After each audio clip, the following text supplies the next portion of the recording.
बहू बेटियों के बारे में बोल रहे हैं। अपने घर में जिनके साथ रह रहे हैं वो भी बहू हैं, वो भी आपकी पत्नी भी किसी की बेटी हैं।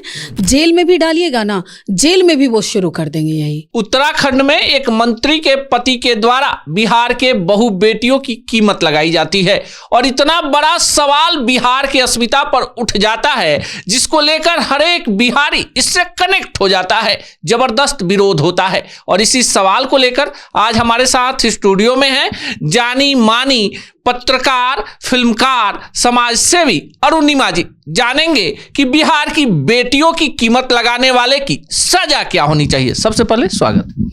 धन्यवाद आपका, बहुत बहुत धन्यवाद कि आपने इस मुद्दे पे मुझे बुलाया। किसी भी समाज, किसी भी प्रदेश की बहू बेटियों की कीमत लगाने वाले लोगों की क्या सजा होनी चाहिए? देखिए, बहू बेटियों की कीमत किसी भी समाज या पूरे देश में, मैं तो कहूँगी पूरे वर्ल्ड में अगर कोई भी लगाता है तो उनका बहिष्कार, सामाजिक बहिष्कार सबसे ज़्यादा जरूरी है।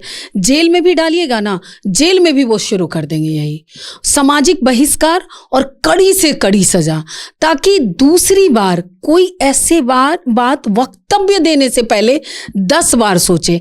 हमें तो ये लगता है कि कोई ये क्यों नहीं सोचते हैं, बहू बेटियों के बारे में बोल रहे हैं। अपने घर में जिनके साथ रह रहे हैं वो भी बहू हैं, वो भी आपकी पत्नी भी किसी की बेटी हैं।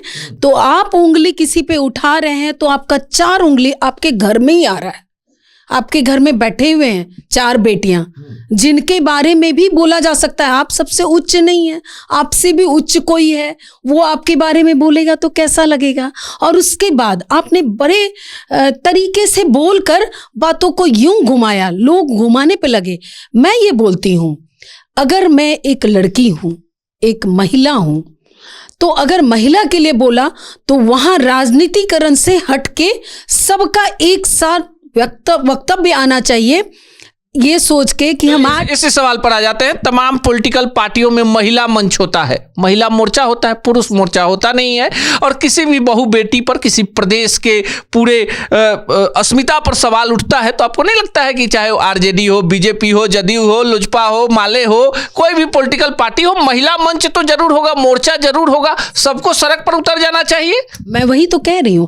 जब आप देखिए ना, आने वाला 8 मार्च महिला दिवस, सब उतरेंगी, महिलाओं के लिए हम ये करते हैं, महिलाओं के लिए हम वो करते हैं, महिला का बेटी बचाओ बेटी पढ़ाओ, क्या क्या मतलब लॉट ऑफ स्लोगन के साथ रहेंगे और कहेंगे कि हम ये करेंगे वो करेंगे। लेकिन जब हकीकत में एक महिला के लिए किसी तरह का वक्तव्य आया, वहां अलग होना चाहिए।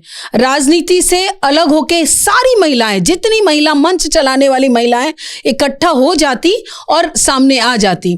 मुझे याद है मंच में एक बार मैं भी थी, मतलब ग्रुप हमारा चलता था और एक वाकया किसी तरह का निर्भया में जब आता है और उसके बाद मैं खुद, चाहे वो सुधा वर्गीस जी हो या जितनी भी यहाँ अदिति जो चलाती थी, विजय श्रीवास्तव जी, हर एक महिलाओं को एकत्रित करके और उसके बाद हम लोग, निवेदिता झा जी, सब लोग, हम लोग बुद्ध मार्ग पे। लेकिन अरुणिमा जी, थोड़ा सा मामले को चेंज करेंगे। आप बिहार की बेटी हैं, मुंबई में रहती हैं, फिल्में बनाती हैं, बहुत सारा काम करती हैं, जाती होंगी तो खुद को बिहारी होने पर आपको गर्व का अनुभव होता है? बहुत बहुत गर्वान्वित फील करती हूँ।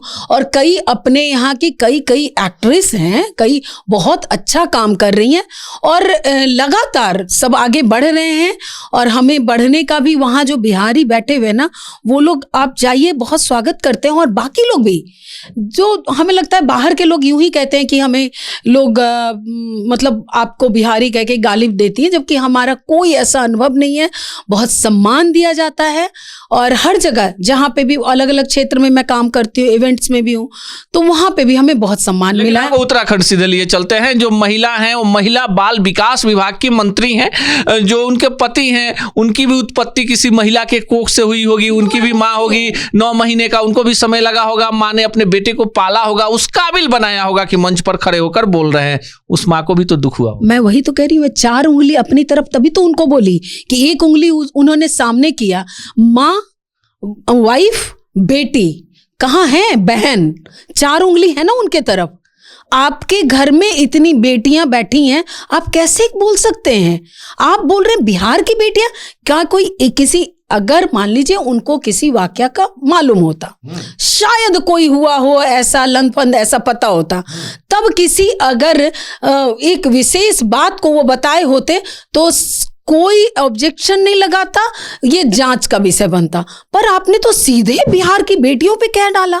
भाई हम इतने गर्व से सम्मान का खाते हैं, सम्मान से जीते हैं, आपने सारे बिहार की बेटियों को एक सजा क्या होनी चाहिए? बहुत कुछ हो गया, धरना प्रदर्शन, पुतला दहन, FIR और यहाँ तक कि पूरे एकदम बिहार में एक बड़ा जन आंदोलन खड़ा हो गया है। सजा क्या होनी चाहिए आपकी नजर? देखिए, सबसे पहले तो हम ये कहते हैं उनकी पत्नी अगर पत्नी है और एक पोस्ट को ये कर रही है, सबसे पहला विरोध उनको अपने पति का करना चाहिए। सबसे बड़ा कड़ी निंदा उन्हीं को करनी चाहिए थी।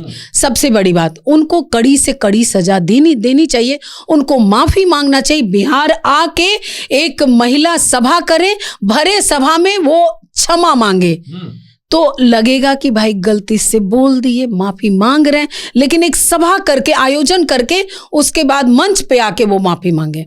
मुझे लगता है तो ही उनको कुछ क्षमा दी जानी चाहिए। बाकी लोग भी उसमें, अब मेरे अकेले बोलने से तो नहीं होता, मेरे नज़र में तो यही होना चाहिए। देखिए, एक नारी का हृदय जो है कितना पवित्र होता है।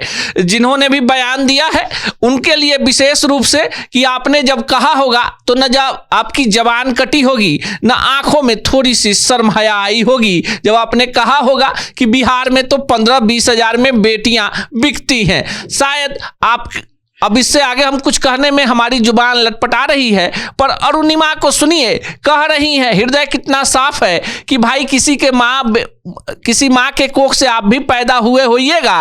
अगर बिहार के महिलाओं से आकर सार्वजनिक रूप से माफी मांग लीजिए तो आपको माफ कर दिया जाएगा। बाकी जिस बिहार से महिलाओं का एक ऐसा इतिहास रहा है, वहां के महिलाओं पर महोदय बोलने से पहले इतिहास के पन्नों को एक बार जरूर पलट लीजिएगा। बाकी इस साक्षात्कार को लेकर आप क्या सोचते हैं, कमेंट बॉक्स में जरूर बताइएगा।